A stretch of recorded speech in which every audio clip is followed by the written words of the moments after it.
What's remarkable about this starry night is the depiction of the sky itself. It's much more an expression of the turmoil in the artist's own imagination that he's projecting onto that sky.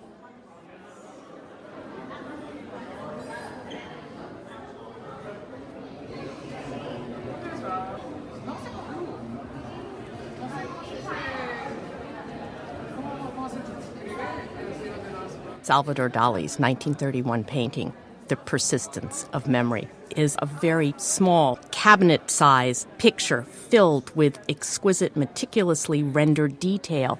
It is probably for its hallucinatory, hyper-realistic atmosphere that this work is one of the most iconic Surrealist paintings.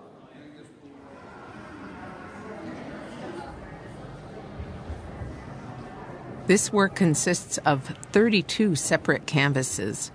And in fact, at the point at which Andy Warhol made these were the 32 kinds of Campbell's soup that you could find on the shelf in the supermarket.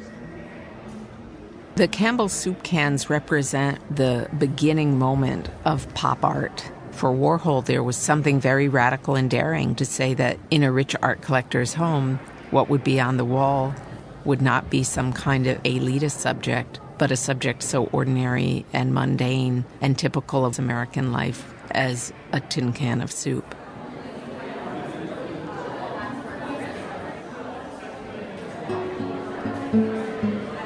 This painting is the Demoiselles d'Avignon by Pablo Picasso. Demoiselle means women, and d'Avignon is the red light district in Barcelona. And what anybody at that time would have known is that the women of Avignon Street were prostitutes. But here are women looking out at the viewer in an extremely daring kind of confrontation. It's a painting that is combining different styles of representation without trying to reconcile them.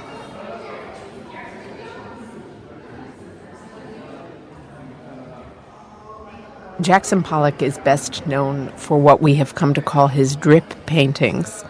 He would actually move his body around, working with paint that was in cans, and with sticks or with stiffened paintbrushes, he would less drip than probably fling the paint from the cans onto the canvas with what is actually, we now recognize, an enormous amount of control.